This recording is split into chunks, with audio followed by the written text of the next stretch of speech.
So are you thinking about retiring? According to a recent Wall Street Journal article, there are no less than 8 people that you should be talking to as you think about that decision. So on this episode of Dollars and Cents, we're going to tell you who those 8 people are and what you should be talking to them about. Plus, of course, it is the holiday season and all should be merry and bright, but unfortunately it's also the time of year where fraudsters and scammers are on the rise to take advantage of your good nature. So we're going to be talking about what you need to be on alert for this holiday season to avoid losing money. Joining me this week on Dollars and Cents to help talk through these 2 important issues, fellow certified financial fiduciary Chet Cowart. Good morning. Welcome to the program. Good morning. Good to be back. This is, I think, number 3. There you go. Getting up there in the numbers now. There you go. Soon you'll be up to,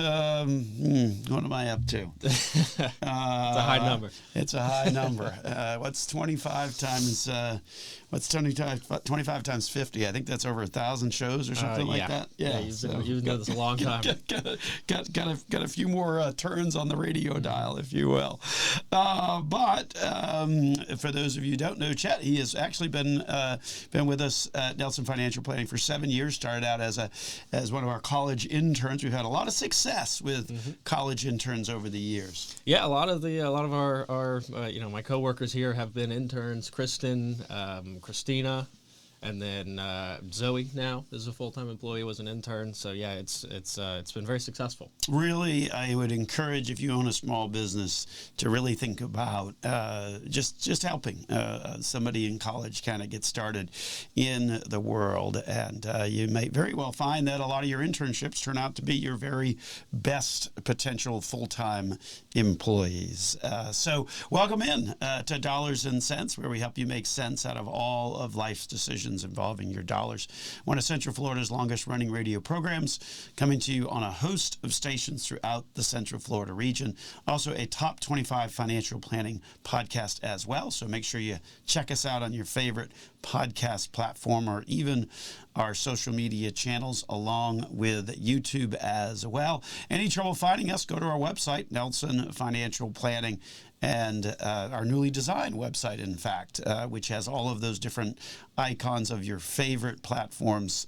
Click on them, and that will immediately connect you. Once you're there, subscribe so you don't have to go through that process again, although always good to visit our website from time to time, right? We're in the process of restarting our blog posts, which we would typically do on a regular basis. We're going to start to do some blog posts based on some of the shows that we do here on Dollars and Cents. So again, my name is Joel Garris, certified financial planner, certified financial fiduciary. On this week's episode, Chet Cowart, certified financial fiduciary of Nelson Financial Planning. So Chet, this past week obviously got a little bit cooler here in Central Florida. I was out for a run, I think, what was it, Monday? It was Wednesday. It was pretty chilly.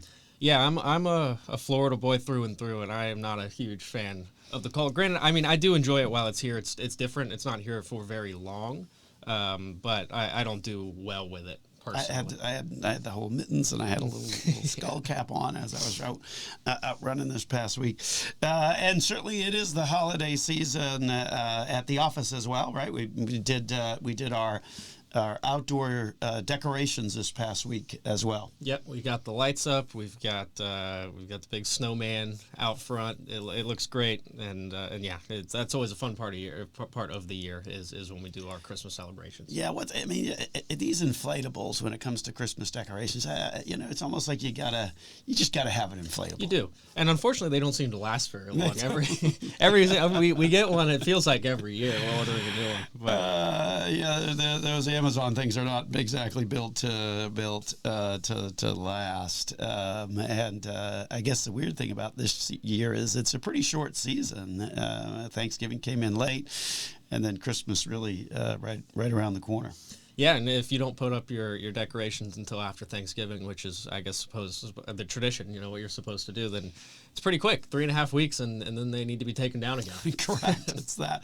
Although around the office, we are enjoying, thanks to so many people in the Central Florida community and our clients as well, contributing so much to our tour drive for Tours for Tots and our food drive for Second Harvest. So around the office, it's a little bit more festive, and then a lot of cookies and all of that delivered into the kitchen. So. Yeah, we have a kitchen full of cookies. Yeah. I'm not complaining, but it's crazy, and it feels like it's actually a lot more this year than it normally is. We always have some, but it's a lot this year. That's good. That's nothing wrong with that. That's good with that afternoon coffee. Yeah, absolutely. That is for sure. So, and a lot of folks came to our community shred day that we had this past week as well. So, and that was good to see. Obviously, a nice little service that we provide a couple times during the year to our clients and the community at large, where folks can stop by and shred their personal information, which I guess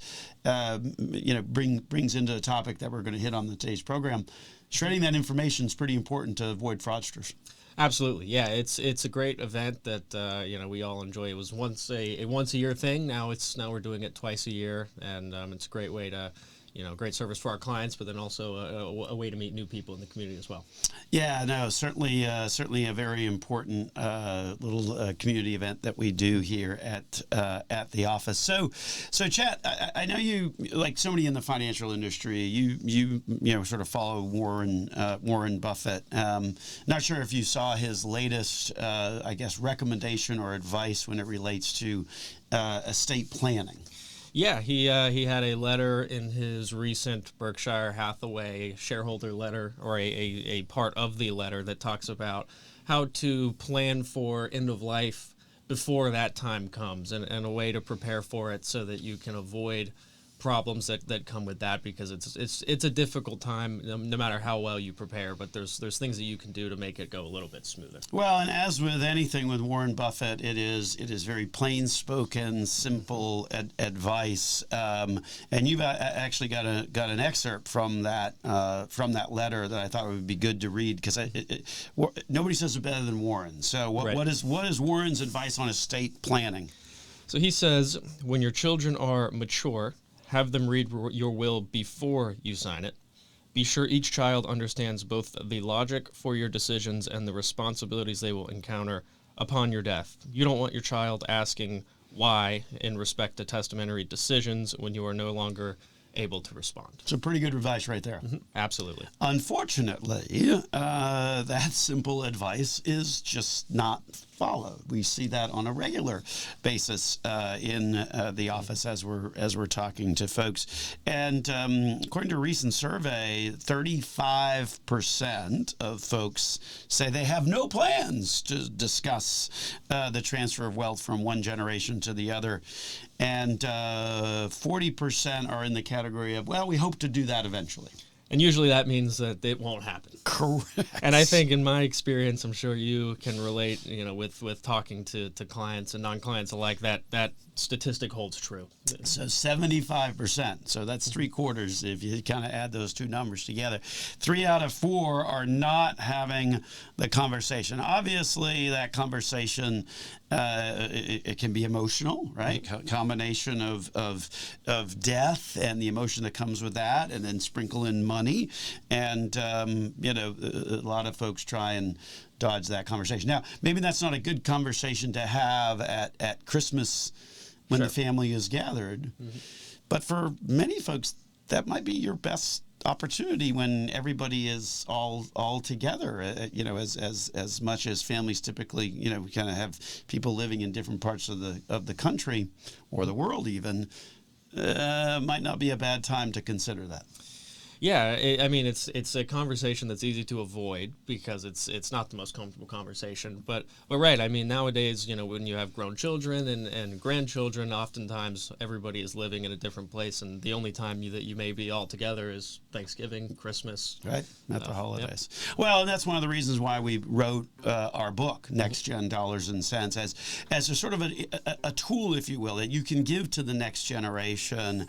So maybe that's a good opportunity. take advantage of our free holiday offer to get a copy of our book, NextGen Dollars and Cents, to give to that next generation, to help them understand some of the very basics about finances that we cover in that book. With that, we're going to take a break and continue on after these messages here on Dollars and Cents.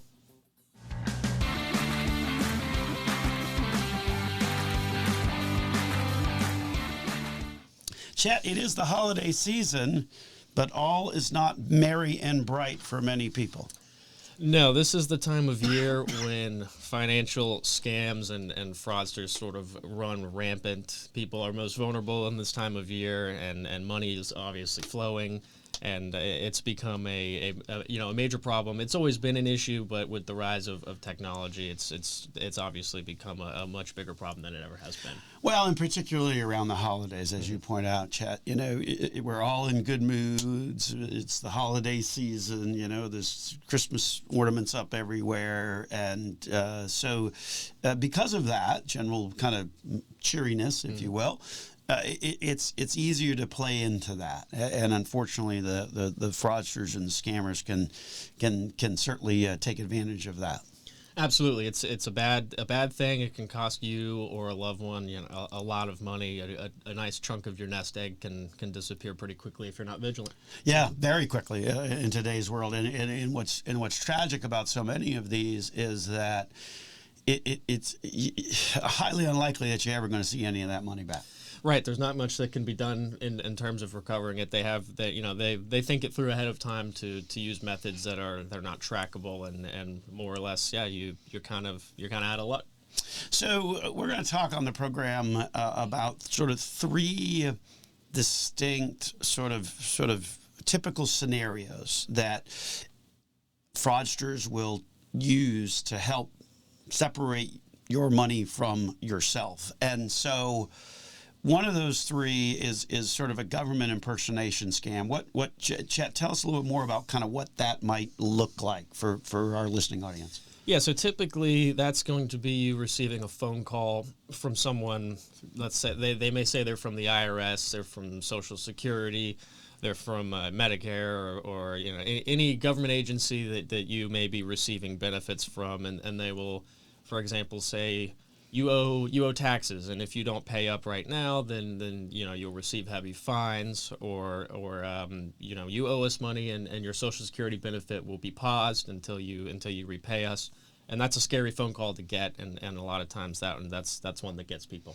Well, and they'll even threaten jail. Absolutely, we're going to come and arrest you if you don't kind of do that. And then the other one that sort of comes to mind in terms of that general category is sort of the grandparent scam as well, right? And what's that one all about? Yeah, this is another one I've seen personally with clients, and this is one where you'll receive a phone call from someone. Either they will already know the name of your grandchild, or they will say, hey, guess who this is, and you'll guess a grandchild that maybe sounds like them, and then now they have, on some level, they have your trust, right? And they will say, I need money for overdue rent, or I'm in jail and I need to be bailed out, anything like that, and a they're feeding on your good nature. A grandchild, you're going to want to help them out, and they will get you that way as well.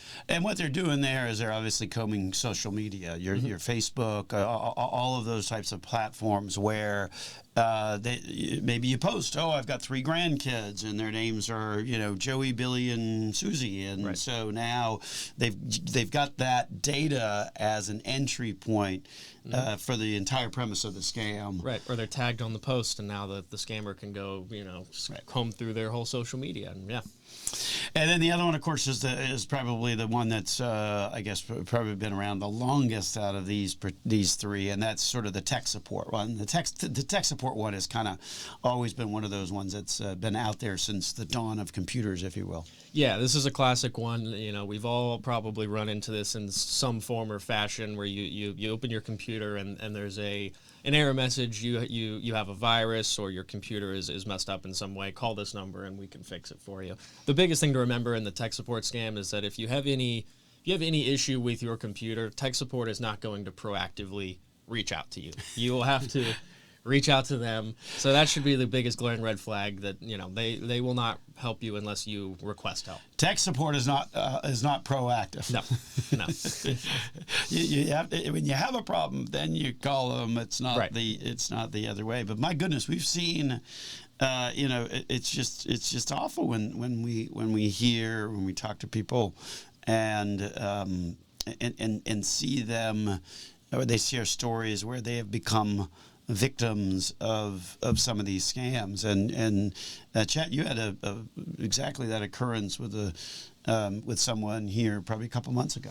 Absolutely. This was the government impersonation scam. It was someone that was pretending to be an FTC agent, and the scam revolved around your accounts have been compromised. Send us the money. We will protect it while we investigate, and then we will return it for you. And the scary part is that there's a level of physical danger now with this one, because what happened is the fake FTC agent came to their house and got the cash from them at a handoff, which that adds now it's not only a phone scam, it's right. These people know where you live and they're at your house Face to face, yeah. Mm-hmm. And if you're handing somebody a suitcase full of cash, you're not seeing that. That's gone. The grandparent one, I know my next door neighbor, her mother wound up getting picked up with that. And when they call and they're using your grandchild's name, but it's never really a clean connection, giving you the impression, I'm calling from jail and I need bail money, and so that one, a few grand out the window pretty quick on Absolutely. Yeah, it's so important to stay vigilant, especially in this day and age, and a lot of these scams, they're, like you said, they're very easy to poke holes in and very easy to see through if you just look at it through a little bit of a lens of doubt. But it's easy to, the biggest part of these scams is they will tell you, don't tell anybody, and they'll give you a sense of urgency. This needs to happen right now. If you can just slow it down and think about it, it's pretty easy to poke some holes in it. Yeah, I mean, those would be certainly the, kind of the key takeaways is you have to be vigilant. It's almost, if it sounds too good to be true, or if it sounds too extreme to be true, don't believe it. And then they do always predicate on not telling somebody, right? Don't talk to this about anybody else. Don't talk to your kids about this. Don't talk to your boss about this. And predicate that on keeping it secret. That's sort of the key piece of all of these. There's sort of the key common factor in all three of these types of examples that we're talking about today.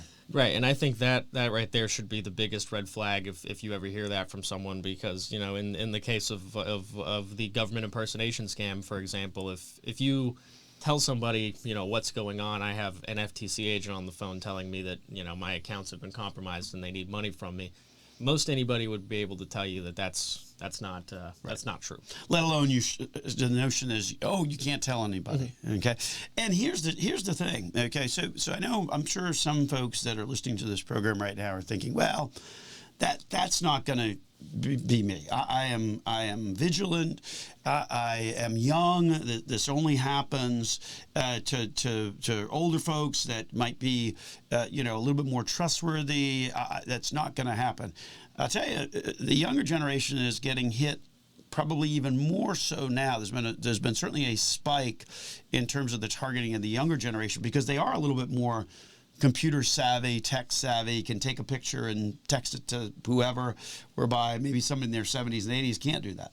Yeah, anybody is vulnerable to these. No one is above any of these scams. I think it really just comes down to the different scams by age bracket. Like, for example, the tech support scam, you grow up with computers, you're probably not falling for that one, but there's a million other ones that will get you. Sure. No, absolutely. And of all ages, and so be particularly vigilant. And Chet, I think you're right. The key concept is, if they say don't tell anybody don't talk to anybody about this, that would be the biggest red flag. Don't tell your bank. Don't tell your advisor. Those are big glaring red flags. Don't tell your kid any of that. Yep. So important to remember that. Well, we're going to take a break here on Dollars and Cents. We'll continue after these messages.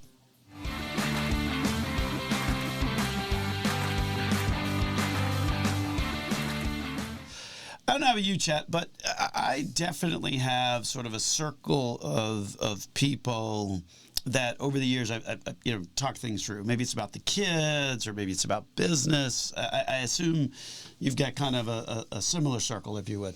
Absolutely, and it's very important to have people that will challenge you and challenge your beliefs, check you on certain things. I think that's a very important thing to have in your life. And certainly a pretty interesting article in a most recent episode of the Wall Street Journal that sort of highlights just how important it is to talk through with various people about the decision to retire. That's a pretty big decision.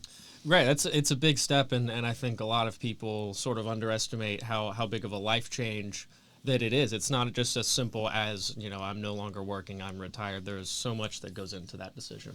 The article lists no less than 8 people you should speak to before retiring. So we thought it was kind of interesting enough to warrant a conversation on this week's episode. It's so many resources are devoted to retirement, but probably one of the least used resources is sort of talking it through with the people that are around us.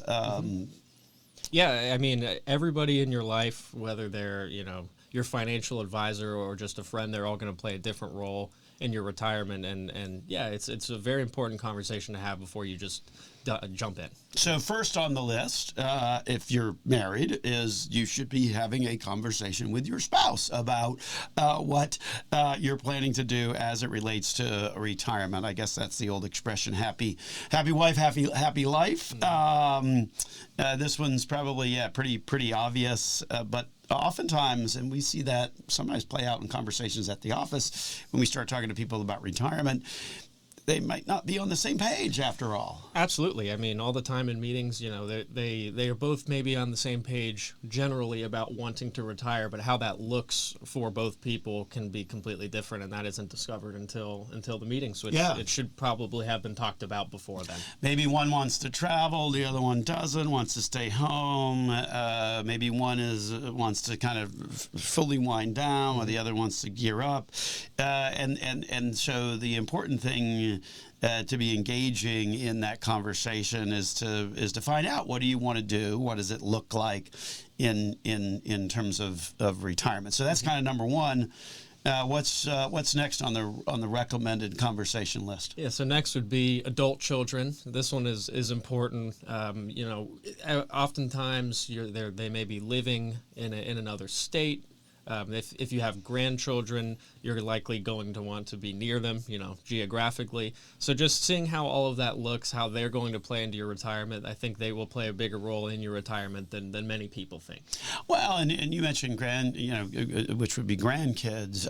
I think there's also the care expectations. Maybe your adult children are thinking, oh, okay, my parents are going to be available to take them to soccer practice and things like that. The flip of that as well is what happens when you get older. What's the care expectations that you might expect to receive as you age, and what that whole conversation looks like. Absolutely, yeah. If you're expecting that they are going to take care of you, or vice versa, they're expecting that you're going to take care of your grandkids, and that's maybe not your idea of a fun retirement, then it maybe it may warrant a conversation ahead of time. Maybe you don't want to be an Uber driver. And then the other person that the article talks about to have a conversation with is your doctor, right? I mean, you want to make sure that your emotional and physical health is accounted for. A lot of people, when they retire, they feel like they're missing out, or they wind up sort of stagnating. And so you want to be having a conversation with your healthcare provider in order to make sure that you have a strategy for staying engaged and active, because that is certainly one of those things that you certainly want to do. Oftentimes we see that where folks retire and don't really have a game plan, then their health declines, particularly their mental health as well. Absolutely, yeah. It's I think it's more of a difficult decision than people think. It seems, in all of our minds, retirement is just it's going to be fun all the time, all day, every day. But in reality, you really have to be intentional about how you're going to structure your life. Absolutely. Yep. No question. And then HR is next. Your HR department at work. This is an important one on obviously the benefits side, just to get to know what is offered to you, how you can navigate. If you have a 401k or a pension, how it can be rolled over, when it can be rolled over, what the process is like there, because that's going to be very important during that transitional period between working and retirement. Well, and then chief among that, obviously, is health benefits, right? Mm-hmm. What's going to transfer, what's not. If you work for the state of Florida, for example, there's a health insurance subsidy. How do you get a hold of that? All of those kinds of things are a big part of why it's important to talk to your human resources people once you are planning to retire. And then if you've got siblings, right? If you've got brothers and sisters, it sort of depends on the relationship and the proximity. But maybe they're your brothers and sisters are probably the folks that have actually known you the longest in life. So, and maybe they've already retired and they might have some key insights into what might work for you and what might not work for you. So good to talk with family members as well, particularly if you've got siblings that maybe they've retired already. Mm-hmm. Yeah.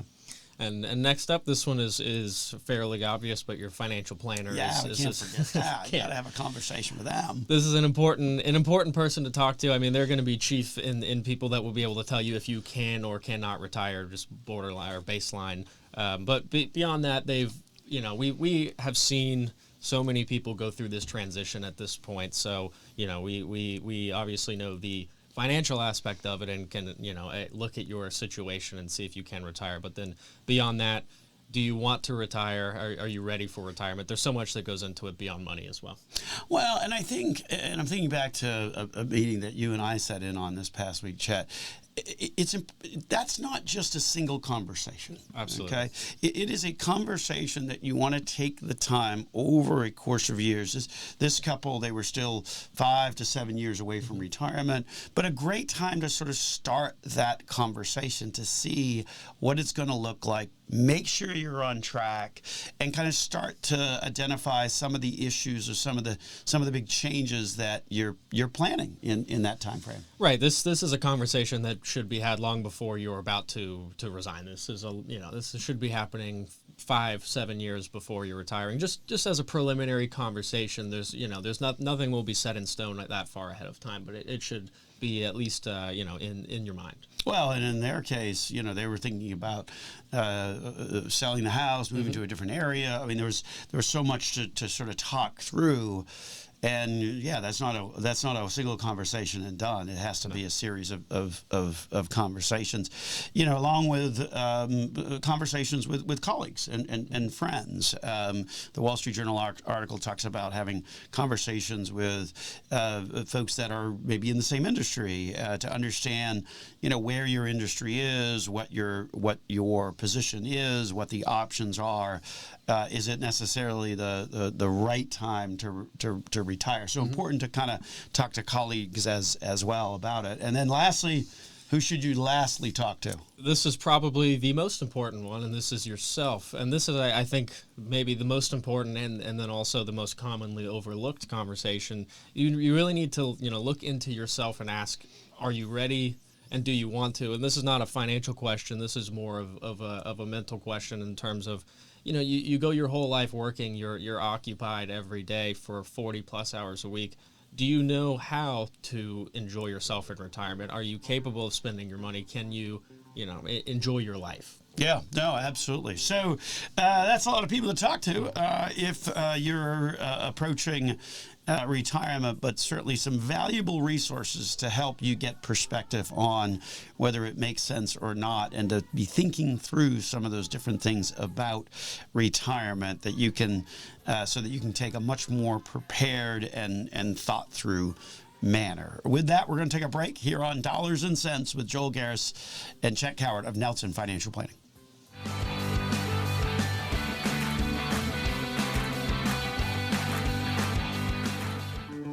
So, thinking back to our opening topic and sort of Warren Buffett's most recent advice that he gave in his annual shareholder letter to shareholders of his company, Berkshire Hathaway, this advice had to deal with estate planning.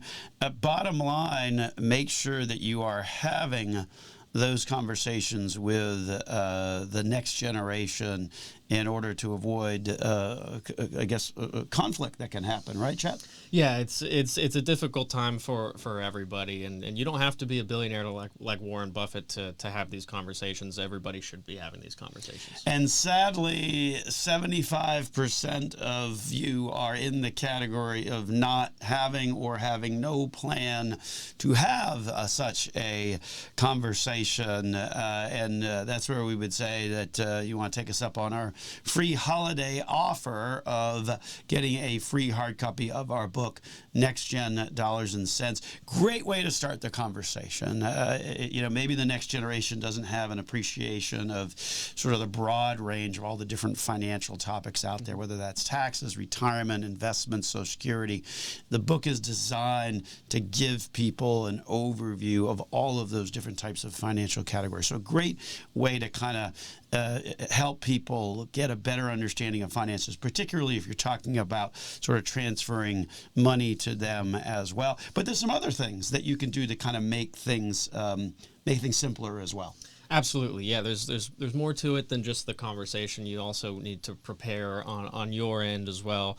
For example, keeping documents updated. This is important, wills, trusts, any estate planning documents of that sort. Just making sure that they're updated, because obviously life changes. It's your life at 65 when you first retire is likely going to be very different than your life at 85. In terms of not only your assets but just your lifestyle and your personal relationships as well. So keeping things updated and revising them every couple of years is always a good idea. Yeah, life changes. Whether you're 65, 45, or 85, maybe there's been a death in the family or whatever, or a remarriage, and understand also that the law also evolves and changes as well. So might want to have an updated power of attorney because of some legal case to what was decided last year that requires different types of language in a power of attorney than previously thought. Yep, absolutely. It's important to stay updated on all of this, and that's one of the reasons that we are here as well, to help out with that. Particularly when it comes to naming beneficiaries. And I think this is the thing that people forget, is that, I've got a will or I've got a trust and everything's good. But the reality is, if you're naming beneficiaries on an account, that's a whole different ballgame. Yeah, I cannot tell you how many times I have talked to people where I mention, X, Y, and Z is on your beneficiary list, and that may not be exactly what they want, but they have a will that says otherwise, so they don't feel the need to change it. But what's important to remember is that supersedes anything the will says. If your investment account is named X, Y, and Z person as the beneficiary, it will go there no matter what your will says. Yeah, your investment account, your retirement account, whatever, your bank account, whatever the case may be, who you name as the beneficiary is going to trump whatever else you wrote any place out. So that's pretty dramatic. And then I guess in today's world, we have so much that is digitized, right? So maybe it's the memories of pictures or those kinds of things. But I guess in today's world, maybe you got some crypto laying around there, and those are all digital assets, and so important to really be able to. For your beneficiaries to know where they are, and I guess more importantly, how to access them. Right. This could just be as simple as them knowing your computer password or something. I think a good practice would be, now obviously this would be a sensitive document, put it in a safe, but write down all of your passwords and where what is within them, where these websites are, and make sure the next generation knows that they are available to them. Well, and then also sometimes personal property can be a little tricky. As you look around your house, maybe there's some heirlooms that have been in your family for a while, or maybe there's a special painting or a special bowl or whatever the case may be. But to make that list and sort of assign names to particular items, that's always a good idea. And then to keep that with your estate planning documents. Yeah, this is often, I think, an overlooked area, because this is not a a big asset. It might not have a lot of monetary value, so it's not thought about. But this can create a lot of conflict and issues after you're gone, and the next generation is trying to decide how to break it up. Yeah, boy, I'll tell you, I'm thinking back to a scenario where I was serving as the executor and trustee of a particular estate on behalf of some clients, and man, it was this nativity. I mean, it was this nativity scene. It was a nativity scene, okay? And so it's perfect, good story for given that it's the holidays. And it was this nativity scene that, none of the kids had seen for 20 years, okay? They wanted all of a sudden. But it was the nativity scene that their father had set out at the holidays and all of that. And there was no monetary value. Well, and these are the things that's a perfect example of why it needs to be thought about, because it's not worth a ton of money, so you're not thinking about it when you're writing up your estate planning documents. But when you're gone, I mean, these things might mean something to someone else or multiple people, and that's where the problem will lie when everybody's fighting about it. The fight over baby Jesus and the nativity. I mean, oh my goodness. Okay, and so it was just a mess. And it sounds crazy, but that's not all that uncommon, people. It's correct. Exactly. So yes, make sure if you got one of those nativity scenes that you assign it to, because you can't really break up the. What do you do? Everybody gets a wise man. I mean, yeah. Who's where are you going to put baby Jesus? Right. If we only got one of them, I mean, that's a problem. Absolutely, yeah. That's not a good scene, and that can happen to anybody. You got to think about that stuff before you go. And I guess that kind of gets us into the notion of it's the details that matter, right? It's always the details that matter, and to really set out a kind of a document that provides those types of details beyond just the personal property, but the account information as well. Right. I mean, setting beneficiaries, for example, is one thing, and that's the most important thing. But I think it would also be a good idea to, for example, leave a list of who your estate planning attorney is, who your financial advisor is, their phone number, their address, the name of the particular person that you work with, because it's obviously it's one thing to set beneficiaries on all of your investments, bank accounts, your house, that sort of thing. But if these beneficiaries don't know anything about these accounts or where to go to seek them out, that's a problem. I mean, in our situation, we would obviously try to proactively reach out, but that's proven to be quite difficult sometimes. Well, yeah, you don't want it to turn into an Easter egg hunt. I know sometimes we'll have to sit down and come through an individual's tax return to maybe identify some things that might be out there